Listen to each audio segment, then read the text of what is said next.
politique basaka ngo na libumu te pona koluka kaka kolia ebele misala eza koya jeunesse nyonso pas seulement bana IDPS na bana FCC bana charge na ye na bao bazana lamuka 2011 tosalaka massacre na baélection. Mbote bonjour balandi nyonso MC Pro TV balandi ya ba chaîne na biso local awa pourquoi pas balandi ya ba chaîne na Kinshasa toza awa na siège ya IDPS tozo solola na bakambi ya Ligue des Jeunes ya IDPS Fédération Rurale du Congo Central 2 Kombo Yebi. Ça fait 2 ans et demi déjà que IDPS a na pouvoir makambo eza ebele ya kosolola mais lelo toko se concentrer mingi na makambo ezoleka ezala na Kinshasa ezala partout comportement ba combattants de la rue oyo bazo afficher face aux autorités, face à ba institutions, face à batunyo sona face pe ya pouvoir oyo IDPS azarango tokobeta masoloana na bakambi ya IDPS bakambi ya mikete bakambi ya minene o bazali pe bilenge bazali pe ba jeune lokola bino na biso na droite na ngai nazali na président ya Ligue des Jeunes Fédération Congo Central 2 nazo préciser président ya Ligue des Jeunes azali président fédéral ya Fédération à Congo Rural à Congo Central 2 kombo na ye héritier botulo bomesana komona azamuta représenter les sociétés na gauche na nga nazali na vice président chargé à mobilisation toujours ya Ligue des Jeunes Fédération Congo Central 2 ezali Gilange ezali na bandeko mibalwana nde tokomeka ko éclaircir situation oyo peut-être bezo comprendre na bandako na bino ko éclaircir situation pe ko lever ba zone d'ombre mususu oyo bino peut-être bezo interpréter ndenge mususu meto ye na source toyoka ki masolo moko boye face à masolo moko ya malamu vumate jeunesse azo déclarer jeunesse IDPS azo déclarer bana misalate bazo ko se retrouver te alors héritier Botuli ko azali président ya Ligue des Jeunes na Gilangi ba ko éclaircir biso na likambo wana président héritier Botuli bonjour. Bonjour mwana mboka ndeko Richard. Namoni depuis oza na musala oyo depuis obanda bitumba ozo continuer ka bitumba ozo lembate dernièrement oza na Kimpese tokobeta pe masolo yango mais masolo ezali ba jeune yo ozo kokamba bato ebele bazo sepela mate na comportement bazo afficher sur terrain okolobani na likambo wana. Merci beaucoup mwana mboka ndeko Richard tikanga na ebisayo ete soki na Congo mobimba na ba Ligue des Jeunes ya UDPS oyo président Nabiso Emmanuel Diokongoi président national Azako Kamba c'est-à-dire na ba fédération to Ligue des Jeunes ya UDPS ceux qui ezali na 3 fédérations oyo ezako sala fierté à partir na biso UDPS ya liboso ezali fédération rurale du Congo Central de ex-Cataract oyo ngai héritier Botuli nazeko Kamba elongo na ba collaborateur nanga c'est-à-dire na kati ya division unique ex-district ya Cataract en tout cas ba jeune nyonso tu ya IDPS bazeko travailler na ko respecter mot d'ordre exécutif national pe lokola ko respecter kozala na une bonne communication exécutif national ya parti na biso IDPS en tout cas a na kati ya district ya Cataract des ordres alité ba jeune baza poli ba jeune baza ko travailler vraiment bazo sa la fierté ya IDPS mobimba. Oui, ozali président fédéral ya Ligue des Jeunes na district na ex-district ya Cataract mais ozali cadre ya IDPS. Ce qui nazolo ba cadre ya IDPS ezali parti national. Tozomona ba jeune belé bazo sala ba mobulu, bazo sala ba marche, bazo sala ba manifestation des fois violentes, bazo pesa, bazo faire porter bango casquette ya IDPS. Dernièrement tomonaki ba telemelaki ba cadre mususu oyo tokotanga après ya parti nalingi na yeba comment yo cadre ya parti cadre munene ya parti ozo juger ba attitude wana ozo juger ba accusation wana. Merci beaucoup mwana mboka ndeko Richard webi likambo ezako pesa biso pasi mingi koleka. Pourquoi pasi? Parce que touti ko bunda tozaki na opposition ba papa na biso babundi 37 ans lit biso pe to continuer na kati ya lit wana lelo tozu pouvoir na maboko c'est-à-dire esu ba opposante to komi bato bazai ko gérer pouvoir bazai ko gérer mboka alors biso na kati ya parti na biso IDPS na président na biso Emmanuel Diokongoi et ba président Misi, président Christian Lumu, secrétaire général à Ligue des Jeunes Tête Baléchai, ba kambinyo surtout à Ligue des Jeunes, toza koloba liloba moko, oui IDPS eza parti pour na kaba valeur. Toza ko respecter mot d'ordre ya parti, tozali wana kotambola na respect ya institution, tozali ko batela pouvoir na biso, ko travailler na sima mokonza mboka ko accompagner na réussite ya mandat. Mais seulement ezana ba combattant ba bengaka le combattant de la rue. Bandeko oyo bazali na peut-être ba carte ya membre ya IDPS, mais baza ba membre effectif te na ba comité. Voyez-vous? Kozala membre ya IDPS c'est ni kolobaka kate kozala na carte ya IDPS, kozala na fiche d'adhésion, mais kozala membre ya IDPS tati zo lobala biso ezai moto a contribuaka contribution na na parti, a participaka na ba réunion, ayaka pe a participaka pe na ba activité ya parti et que moto ana moto soki asali 3 mois a contribuaka te, a participaka na ba réunion te, a participaka pété na ba activité topé ba manifestation ya parti, en tout cas a koki voir même ko perdre de qualité na. Voyez-vous, ko perdre de qualité à membre effectif. Alors ba membre effectif eza ba membre bato baza na kati ya comité. Eza na moto mosusu a sepela na IDPS parce que IDPS eza parti le plus ancien, le plus populaire ya Afrique centrale. Voyez-vous, na ba famille nyonso to eza na bato ba sepela na idéologie ya Tshisekedisme, ba famille mosusu eza na ba famille to ya Congo eza na bato ba sepela na IDPS, mais baza ba membre effectif te. Alors ba kenga na za moto ya IDPS. Biso bateya biso kotelemela les antivaleurs. Biso pa na biso to fonctionner système a pyramide renversée. Azolo batu. Voyez-vous, akoko taper na terrain a sali pe nyonso akoyi ko sala au nom ya IDPS. Mais en réalité ça membre effectif te ba bengi bon ba combattant de la rue. Et problème oza ko lo bandeko na ngai, eza des problèmes ya ba combattant de la rue bandeko na biso. Bazai kosa makambo ezai kopesa biso ba membre effectif pasi makasi na mo. Est-ce que makambo wana président héritier basala rango na bénédiction na bino basala ngo spontanément na ndenge na bango moko? Na uti koloba mwana mboka Richard était biso ba cadre ya IDPS to pe ba membre effectif ya IDPS tozalaka na obligation ya kozala na une bonne communication.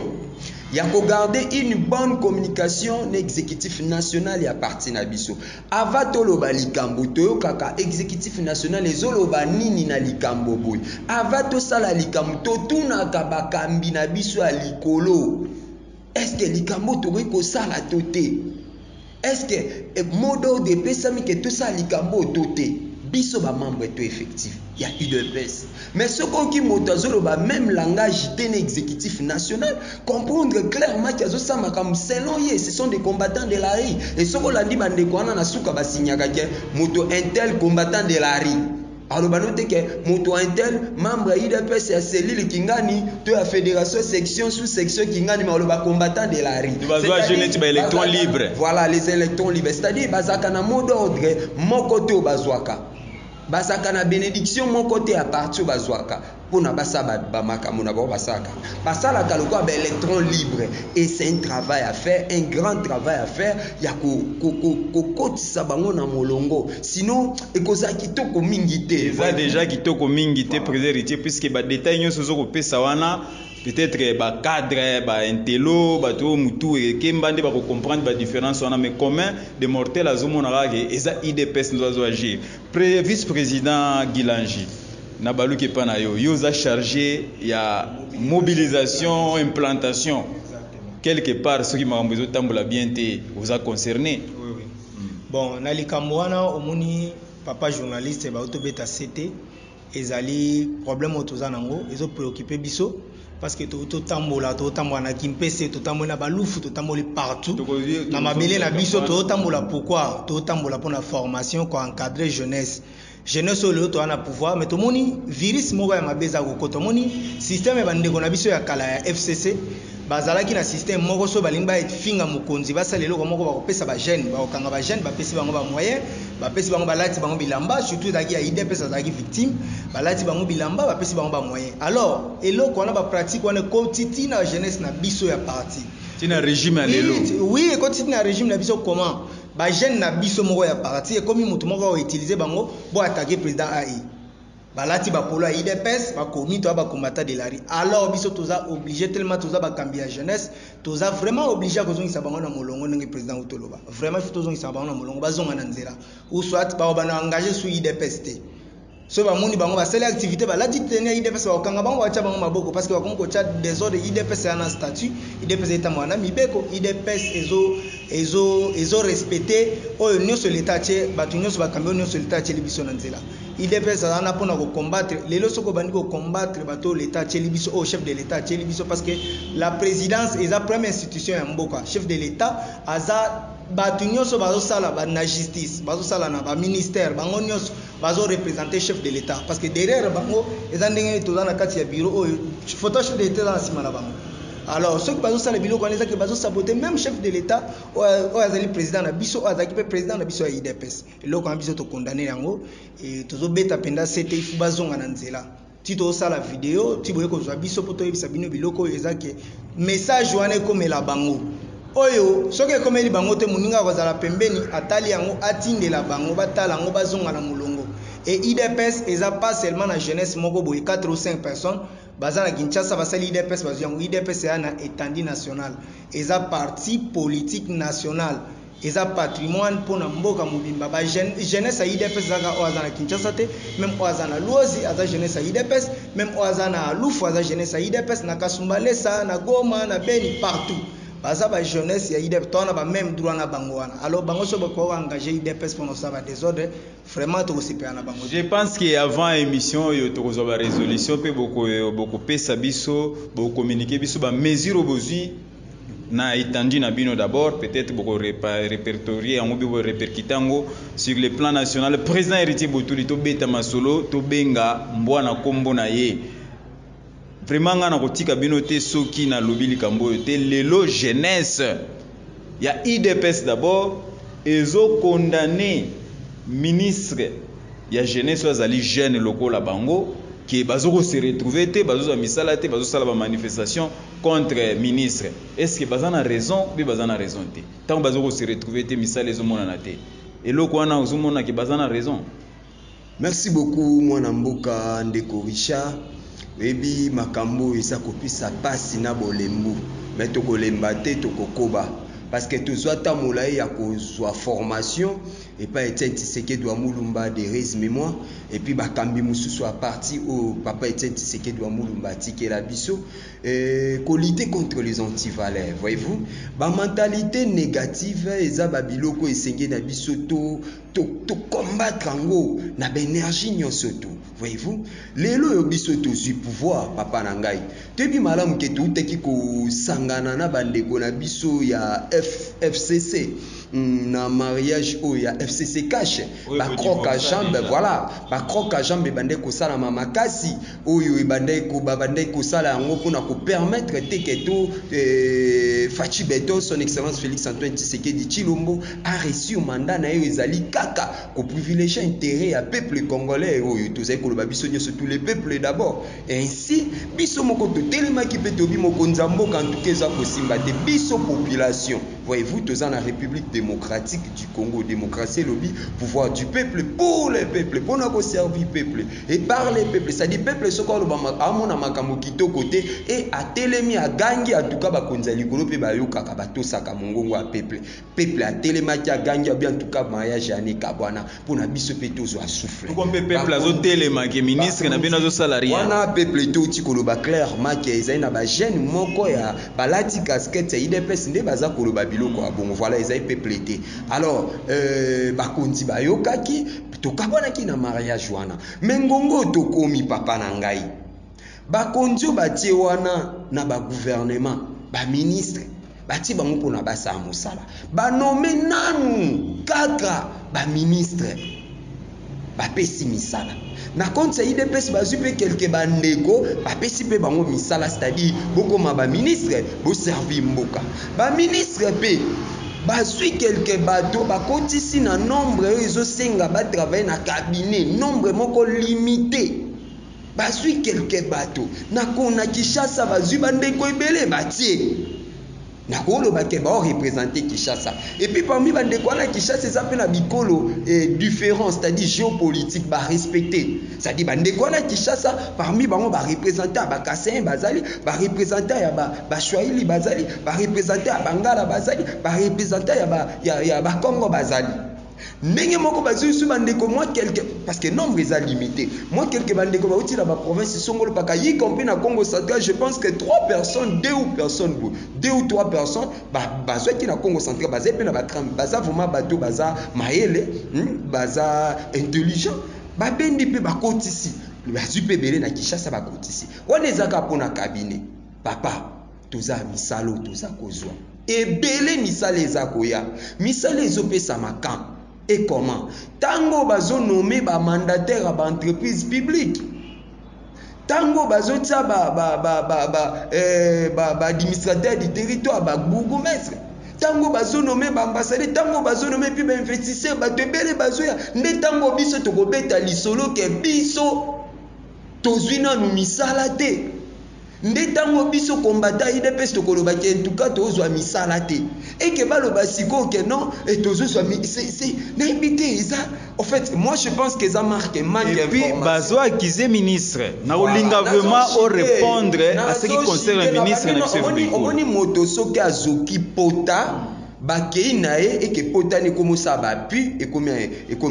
koti ba infection bakei nae na l'hôpital mongangelo kwa liboso banda ko sala paloli pota na kino makile ekobima nde asukole atekisi esengele to bandano na likambo na source na yango likambo mosala tokoki kogangela ka yango makasi na ngongo te. Moi je pense que parce que bit ya parti politique eza ko conquérir pouvoir to bundi pendant 37 ans ya lutte pour na kozwa pouvoir autozui lelo et puis to servir peuple na biso condition à vie ya peuple échanger, la population congolaise éco échanger comme bazwa vie moko meilleure. To komi siko na mosala ya ko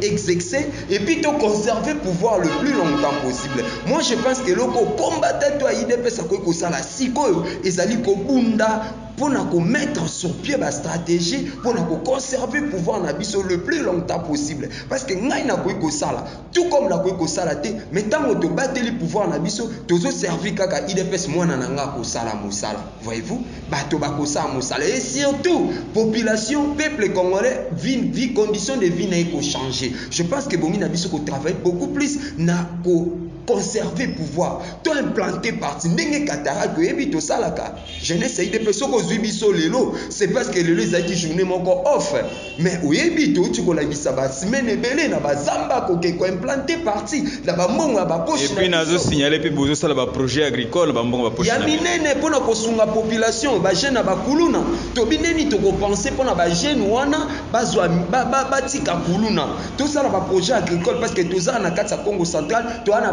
tande belé ya ba mbele vandi wana ezo pola na zamba to bi tout ça ba projet ya agricole to luka ba kambina ba partenaire ba tominene ba financer pona tozwa ba jeune bo ça ba désordre ba kuluna bazwa misale puis désordre ici là c'est-à-dire toi accompagner chef de l'état pour na réussite sa mandane souci au un vrai combattant IDPS ça ko kozana na ngongo nde yango wana ko mettre sur pied ba stratégie pona ko conserver pouvoir to ko privilégier kama bumu na bisote tango bazolo ba ke excellence Yves Mukulu on a linga kamingo sa fierté na jeunesse IDPS et puis na jeunesse congolaise dans son ensemble et qui on peut sabato misalate na habité bazangi machine moi ko créer bazangi mensonge à ko créer na comprendre té misalango attendez s'il vous plaît toi avancer misalango ko pesango na cabinet azo ba tuto ko tsaba na cabinet parce que faut pas nommer ba mandataire ba entreprise publique et ça la entreprise limitée oui et puis atie ba to misala mototo azolo ba Kinshasa ça na ba représentant ba combattant Kinshasa bazana kata cabinet ya excellence Yves vrai ou faux. Mais président yo obanda depuis kala ko bunda contre likambo ya tribalisme mais c'est comme si ozo réussir puisque bazo accuser sous ministre Yves Mukulu qui atondisi bato Congo central province na yego na cabinet est-ce que ça solo ya makambo soni ce qui biso IDPS écrément na 13 parlementaires ya ba école différent ba wutaki na bekolo ba représenter bekolo différent, c'est-à-dire bazolobela unité à Congo. Biso IDPS to pronaka unité, union to sangana pour la démocratie, pour ça la démocratie to sama démocratie kota na mboka et na nzela démocratie de progrès social et kokota. Biso IDPS to komo beta lisolo ya tribalisme, comprendre que monguni a côté libiso na kati. Biso to ebi lisolo ya tribalisme te. Eza solo te ndeko Yves azana bandeko ya ekolo na été na cabinet. Naza ko avancer. Pourquoi biso to ebi lisolo ya tribalisme te pito et puis to ko beta lisolo ya tribalisme te oyebi makambo esameli biso na province ya Congo central 2011 province ya Congo central eza province opposition ezaka opposition siko tozui pouvoir na abako na IDPS na bandeko tout sangana na opposition tozui déjà pouvoir, c'est-à-dire peuple alongi population ya Congo central alongi déjà etumba. Province ya Congo central ezaki géré na abako et puis lisusu na UDPS 2011 to salaka massacre na élection mais 2018 eloko nini euti kokoisa biso bandeko boza kolanda biso ba combattant ya UDPS précisément au Congo central bolanda eloko nini koisi biso mais discours moko mokie seulement ya tribalisme vie madidi yango ndaki nango vie madidi alobi entre frères. Un frère et un ami, le choix est clair. Ngana ndeko na bino moto akoko mokongo ya bandu nande ko na bino mokongo ya bandundu et que ye azande ko na bino te bo votenga et yango ndelo ko samaki biso to bato ko combattre tribalisme bato liboso parce que même discours yango nde bakoya nango na 2023 bakobeta discours à tribalisme to yebi et so beta matisiko que moto o bato ba sa ba dégâts la province ya boyebi ba c'est ba dégâts belé na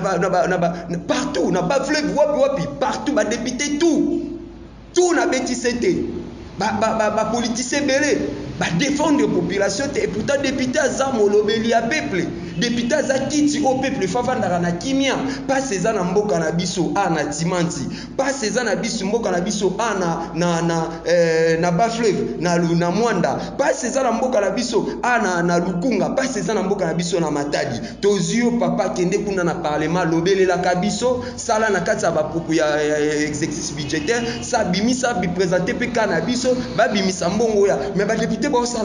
salango te ba député ba salisoni ba sa eloko te mais je te dis ndeko nanga je vous dis na moment élection eloko nini ko sala moyebi eloko ko sala mezake tango moto azo sala makama malamu na province akoya po aba voter na terrain na bato wana ba député bakoya ba wana ndeko na bino te yaza na Congo central yaza moto amonyanga yaza monyanga aza bandibu mboka bandifo bo voter bandibu ça Congo te zaboy. C'est le même discours au Bango Bagoya Nango. Et puis, il ne peut pas combattre, pour écraser, et là, qu'on va bien tribalisme, qu'on frappe, on n'a pas surtout. Et malheureusement, il y a eu Milena Bino. C'est ce qu'on a chité. Vas-y, non, qui m'a la montée. Si comme malheureusement, langage à tribalisme, côté kana IDPS. Malheureusement, bon, les affaires ça va de côté, c'est qu'il faut informer, hein. Yango il faut vraiment IDPS nazo senga président Aïja Markaboul CG Augustin Kabouya vraiment sunga ba fédération boluka façon ya ko aider bango beaucoup plus Ligue des jeunes exécutif national la Ligue des jeunes bo sunga président mani bo PCM akoki asala pe tourner akita partout asunga pe ba fédération to organiser ba formation ezo senga ba formation salama ebele na IDPS pour na changement mentalité sinon monguni ako profiter na kati ya IDPS a créé boulou yeke et des ordres de ça en 2023 na place to gagner l'élection mais na place to beta massacre to beti massacre te na chité na likambo excellence Yves tango bazolo ba excellence Yves Bukulu azali kozwa bato ya province ya Congo central akoti bango na cabinet papa okoloka toni ya solo beza solo nazo avancer akoloka toni. Excellence Yves Bukulu bien kaza originaire à Congo central mais avant dit trop na Kinshasa na kati ya cabinet excellence Yves Bukulu boke ko vérifier bokita boke ko vérifier okuta ke bandeko na biso ya Kinshasa o basalilit ba combattant bazali na Kinshasa ne batondi la majorité za bandeko bazali na Kinshasa na Kinshasa nga na yebi na Congo central na yebi mutu moko fédéral Christopher ya Mwanda bandeko bolanda o bozu ba information ya mabe salle fédéral Christopher ya Mwanda nda aza kune pas à mettre avocat kaka ye nde auti na Congo central moto mosusu ayebi mutu songolo pakala auti na Congo atanga komona sala droit de réponse ezali pesa bango numéro na babenga pesa numéro MC Pro pesa numéro MC Pro mutu amonike abenga ya toko pesa bango oui effectivement toza 089 30 11 770 089 30 11 770 biso tosalaka botanga ngo pe na baya écran na bino biso tosalaka ba investigation tosalaka ba enquête tokweyaki na cabinet ya ministre oyo besoin avancer to vérifier yango eza ndenge wana te po ba statistique ezalaka wana pona ko pesa biso exactitude ya likambo na ba statistique en tout cas ba ressortissant ya Congo central na cabinet ya son excellence Yves Mukulu baza même pas 5% wana eza likambo ko to beta suma solo nango puisque mambo tribalisme yango nde komba oyo hiérarchie IDPS azali ko sala vice président Gilanji soki bandeko babandi kotomboka babandi koloba bazoko se retrouver te tozongi na likamwana po bino ndi bokambaka jeunesse bandeko bazoko se retrouver te misala ezate mais namona yi déjà awa epana biso na mbanza ngungu 7e direction ya service ya basaper pompier namoni déjà ke bandeko ebele bajeune ebele baza kuna wana pe tokobeta masolo nango après bato ya IDPS pe baza mwa mingi kuna est-ce que kopesa bato misala na bakabino be na bamandataire public esui kaka wana jeunesse akozala occupé na ndenge mosusu soki na pose question na c'est puisque nayebi kozali technicien na makambo baprojet poza makasi ndenge nini bokoki kosala mpona kosatisfaire jeunesse yo atanke conseiller ya ministre ya IDPS puisque nayebi ke le ministre Yves Mukulu asololaka na bino mingi nini okoyebisa ye po awa kobongisa likambo oyo ya manque ya baemploi ya bajeune merci pro merci pour la question kitoko pour la makambo yo na olinga ozala pena précis ko da technicien na makambo toloba premièrement na bana na question moko posaki avant ya excellence Yves azui bato ya Congo central atie na cabinet na yango ne vidéo zoloba vidéo bande ko na basali mais na oloba boye aza ministre national ya jeunesse pe cohésion nationale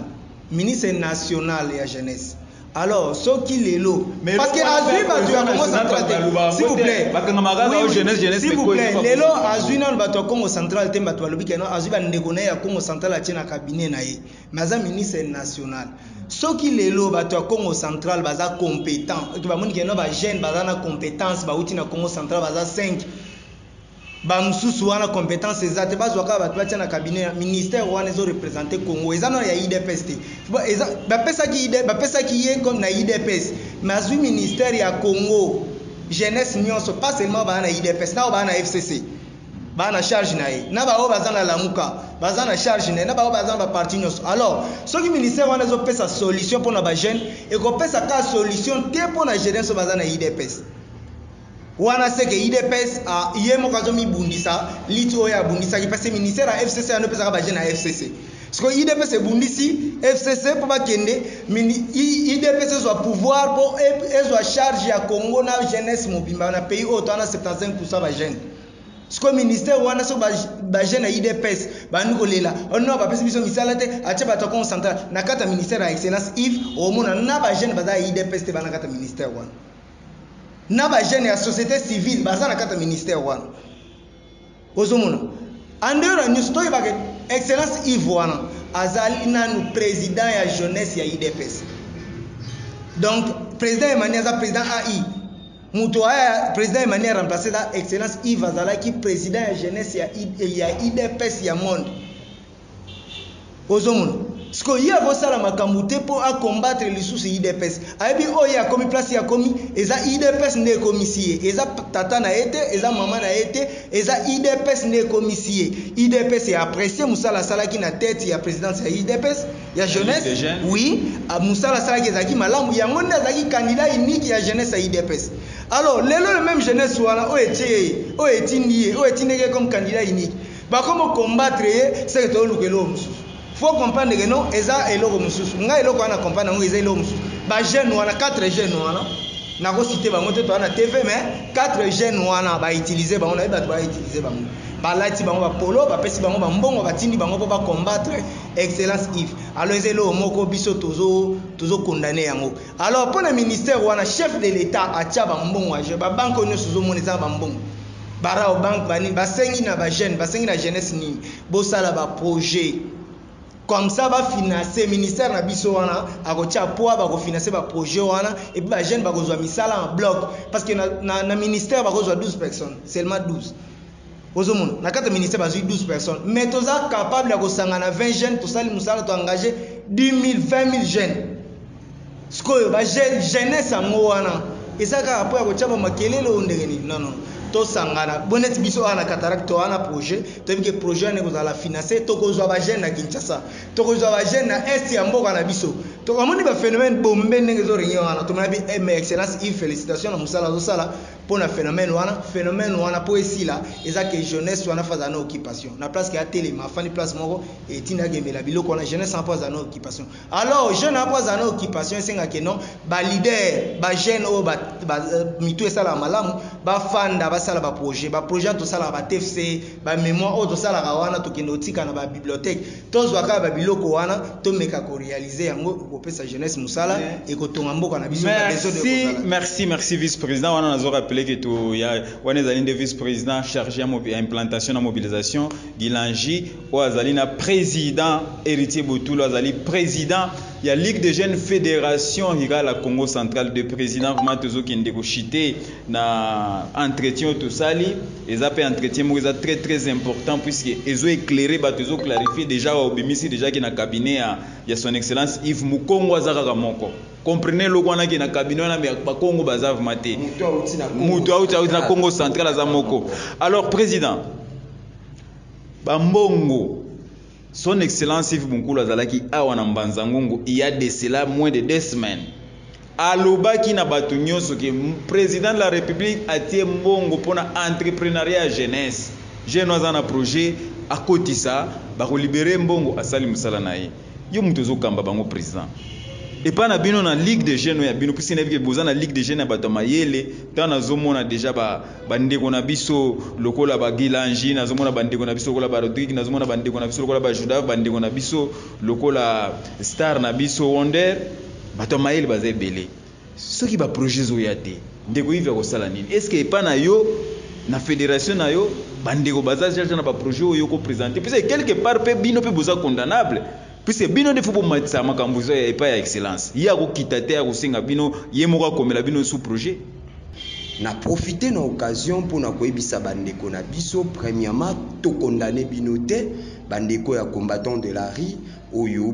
bandeko bazo lobaki no bapesi biso musala te ministère ya jeunesse eza ya biso jeunesse ya IDPS bien que eza ba jeune tout ya Congo ya IDPS karaté mais il fallait bapesa biso misa bapesi biso te. Je pense que réponse boti koyoka naza ko bandela yango réponse ezali boye bandeko nanga eza foti na bino te ezaki foti pe ya information esengeli na biso tosunga ba ministre na biso pe comment tokosunga bango to na posa misala non toyebi ba problème o ba jeune baza nango ba phénomène bombe oyo moko ya fédéral na biso Wonder azape artiste azosala nzembo moko ya kitoko oyo pona ko conscientiser jeune tokoke kopesa ngo kuna na epa ya ministre Yves Mukongo. Je pense que la c'est déjà rien en ateki projet mais beaucoup peut ko sala ya mabe on te te signaler déjà ba tricheté donc bon comprendre de façon biso ligue de jeunes à IDPS tozo travail tokokende c'est-à-dire ba konzi ba ministre na biso bazana ba problème oyo bazo bundala ko résoudre yango ba problème yango eza ya société. Alors biso ni nesenge na biso ko sala jeune ozolo bakye bozui misala te ni nesenge ko sala en attendant que ba nommer ba mandataire ba biloko na tout ba mandataire président héritier ba entreprise pe nyonso ko zo ba jeune nyonso te. Voilà, je pense naza ko avancer c'est ça ni nesenge na biso ko sala to sala ba projet pour na ko résoudre ba problème o ba ministre na biso ba oluka pe ko résoudre yango c'est-à-dire to accompagner bango to sali projet na nzela ya structure moko eza reconnu na l'état o bazana F92 o bazana ba document tout officiel to sali projet to kei na yango na nzela structure tala projet yango yo mokonzi finabo luka moye bo financer projet na nzela projet o bandeko bazozwa misala. Voyez-vous, ainsi nanzela musala obino bokotia na terrain oyo ministère a kofinancer na yo po kozwa musala na bandeko ba ministère ezoluke pesa bango et résoudre ba problème na bango na bandeko na pe ba kozwa musala. C'est comme ça ndeto luka ko sala kapona ko accompagner ba ministère na biso ba ministre na biso j'allais dire papa na ngai mator na ngai président Tade Mbundu ndoki on apesi mbote mingi ayebisaka ngai toujours eloko moko alobi héritier na conseil apesaka nga alobaka héritier politique basaka ngo na mutu na motema te na libumu te politique basaka ngo na libumu te mpona koluka kaka kolia koboma moninga kodétruire kosala mabe po yebi kena osala boye po bapesanga mosala moko boye naloba makambo ya lokuta napinga nabimisama na monte ya lokuta oyo tobenga na idps kadiosha na monte kadiosha ke na kati ya cabinet ya excellence Yves bato oyo bauti Congo central nde bayeba Congo baza mais bango balobi bato oyo bauti bato oyo atondisi na kati ya cabinet ka bato oyo bauti na Congo central. Or c'est faux, moto auti na Congo central na ligue des jeunes comme compagnon de lutte na biso moko Christopher Azakuna. Dans la majorité oyo bazakuna eza bato oyo bazalaka na Kinshasa voilà eza kadiosha voilà na place ya ko-créer ma mensonge eza kitoko te lukande kosala makambo malamu c'est-à-dire ko-créer mensonge te mpona ozwa mbongo ya libumu na yo ko-créer baformule kokende mpe bawi baformule kokende mpe kosala politike na basentiment te nasala mwa sentiment ovandi olali olamuki nde nabeta video mo nabeta babengo live nasala live mwa video mo nabetelo mo non c'est pas ça onakende nga nasepelisa mutu boye non politique basala ngo te politique basala ngo na mutu mpona koluka kobimisa baide bastratégie mpona korésoudre baproblème ya population tozoloba biso tous les peuples d'abord mais aka baministre te na faci te nde basala les peuples d'abord y compris biso tozwi pouvoir idps il faut totikala na pouvoir na biso libela na libela ti yesu akoya bandeko bolobaki totikala na pouvoir libela na libela ti yesu akoya et bon banani faut baparticiper banani faut basimpliquer mpona totikala na pouvoir libela mais biso tout d'abord bakombata idps biso bakombata idps ozomona ngai na mosala te na mosala oyo idps apesa yo ya kobundela idps apesi nga nazwake nalesaka bana na nga libota na nga na mosala te bandeko na nga tume oyebi ke tolala na bandako te tokenda olala na bazamba oyebi mpe oza témoin ke bambongo ezalaka bapoche na biso kokotize na réunion toa na réunion bandeko baza bamama na combattant na vie baza na basieri baza na babilanga baza na bamambo ebelebele basalaka wana nazo témoigner yango oui tozobunda na façon nyonso tu na bapoche na biso mpona to implanter parti mpona 2023 tozwa tobima majorité na assemblée nationale mpe na baassemblée ainsi ntango tokobima majorité na baassemblée wana nyonso tu nde ekopermettre ke tovivre na kimia mais sikoyo toluka te tovivre vie ya lix makasi tobunda tobatela pouvoir tobunda pe to créer ba entreprise biso moko to créer ba entreprise selon vision ya chef de l'état c'est-à-dire na bref na nga koloba bande konanga bo créer ba projet bo kene nango na nenga logique ba projet ezo résoudre ba problème ya population bo ke kota ministre mbongo ekoluka ba koluka moyen mbongo ekobima ba ko financer projet yo sali projet kozwa mosala et puis bande ko musu population pe akozwa mosala to sunga ba ministre. Merci président Héritier Botuli toza vraiment na suka émission na biso ndeko moko azali milliardaire ali baba loba eloko ezoboma Afrique ezali bato balingi j'ai l'honneur kokoma ba demande d'emploi pendant que musala ekobongisa yokomisa yo mvwama ezali yo moko président Yves Monkulu son excellence Yves Monkulu atie déjà ba moyen G à travers président de la République apesi atie ba moyen G président Héritier Utikoloba yango awa sala projet kotisa soki projet na eza financé te nde peut ko attaquer bakonzi tozo chité en tout cas liloba moko ya conclusion boko yebisa bandeko bazali kolanda biso à partir ya MC Pro TV na ko banana na yo vice président Gilangi chargé à mobilisation na implantation bien que implantation mobilisation ngo komi ko pona bato ba combattre yo okoloba nini. Ouais, merci et lelo komona na robakisa suka na opesa chef de l'état ba félicitations parce que depuis à la tête ya mboka na biso lelo Congo ezali le pays le moins endetté en Afrique donc ils a déjà eloko moko ya mutu ya makasi to monde ke musala ezo sala ba recette na mboka na biso normal et excellence Yves félicitations na musala zo sala aza alala raté à travers jour et nuit peut-être azozanga jeunesse ya malamu akwa accompagner pour musala oyo azosala mais biso toza wana to accompagner ka biso toza pour accompagner IDPS to accompagner ka président AI à Ligue de Jeunes to accompagner ka parti mobile toza pour travailler ensemble et puis bande ko so bala na MC Pro ils a vraiment professionnel ils a penda bango ne ba sa la fierté à Congo central parce que bango so ba yoki ya information ba zuya ngo partout ba kozwa ba kuluka ba kota ba ko découvrir et puis ba yeko kanga biso awa tozalaki pena bakangi biso à pied élevé bino ozomona do bazu biso plus kuti bino na réunion vraiment tozaki na réunion bakangi biso na réunion to félicitations na musala na bango et félicitations na président Tademou Lundoki oyo azali président fédéral ya IDPS ya Fédération Rurale du Congo Central 2 na ba formation na ba encadrement na nyonso azosala mpona Ligue des Jeunes parce que Ligue des Jeunes oyo ezali Ligue des Jeunes lelo ezosala fierté ya ba Ligue des Jeunes nyonso ya monde ya IDPS parce que na Belgique ezali na Europe ezali na États-Unis ezali mais oyo ezali pena Ligue des Jeunes ezala fierté ya Ligue des Jeunes nyonso ya monde ya IDPS et ba félicitations au chef de l'État merci na bino na musalo bosala biso ya malamu merci ko mema basango na biso ko mema ba exposer na biso liboso ba chef de l'État message na ngai na bandeko nyonso ba jeune tout baza kolanda ngai ezala ya Congo Central. Je vous rappelle bandeko bozali kolanda ngai te nazalaki président interfédéral à Ligue de Jeunes à IDPS ya Congo Central nasali pe nazana parcours politique au toyebi ya Moulai 2011 à 2019 président section Banzangu Ligue des Jeunes IDPS section Banzangu 2019 2020 vice-président en charge d'implantation, mobilisation et relations publiques. Il y a Ligue des Jeunes et IDPS, Fédération à Cataract. Et puis, il est sous-président interfédéral à Ligue des Jeunes et IDPS, Congo Central. Maintenant, là, Nazali, président fédéral à Ligue des Jeunes et IDPS, Fédération rurale du Congo Central, DX Cataract. Message Nangai Nazo lancé. Naba, Jeunes et IDPS, il y a Congo Central. Puis, Naba, Jeunes et IDPS, il y a Kinshasa, il y a partout dans le monde. Et que Tobo Sanelo comme côté.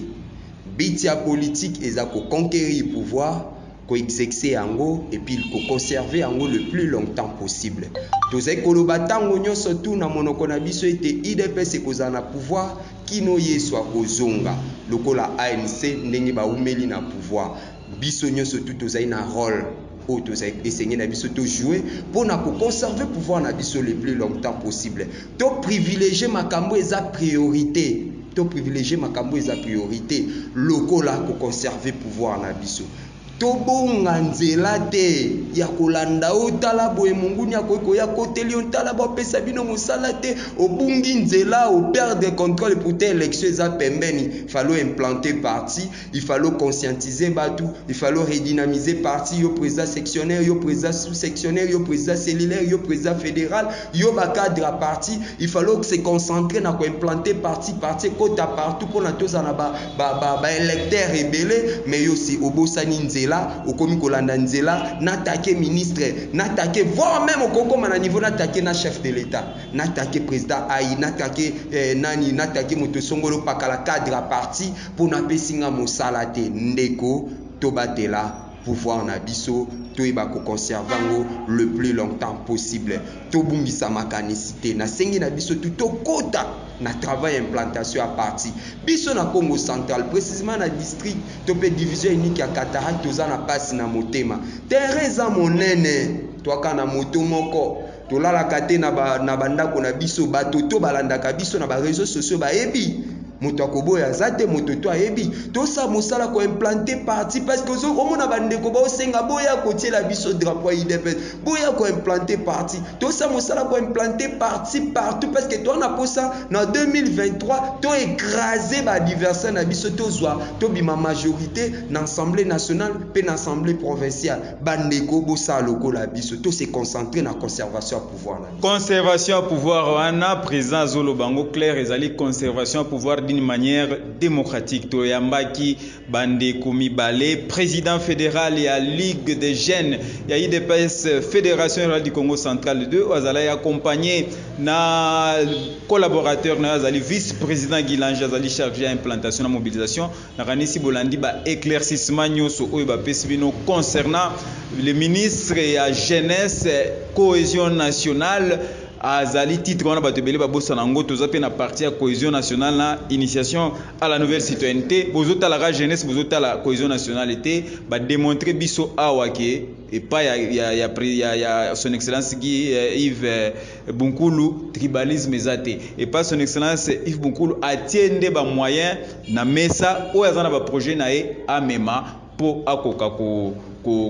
se retrouver na vie bozana numéro na biso na bas de l'écran ba oyo bazo ba monique émission yo président héritier na collaborateur ne bakosi boya to sala émission na bino to sala émission pe contradictoire président héritier d'abord ya banga ne ba émission te fineza ba émission a éclairer bino to sepeli mingi ne bolande biso à travers le monde ezalaki MC Pro TV nda présenter bino émission yo présenter ça et Salma qui na Richard Mwapula zalaki ACC na Bibish Chibola et puis réalisation Kamba Minde na Gypsy et Sanga topesi bino merci tokutani mikolo sima pona ba émission muzusu na président héritier Botuli na vice président Gilange. Au revoir. Politique basaka ngona libumute pona koluka kaka kolia ebele misala ezakoya jeunesse nyonso pas seulement bana IDPS na bana FCC bana charge na ye na ba o bazana lamuka 2011 to salaka massacre na ba élection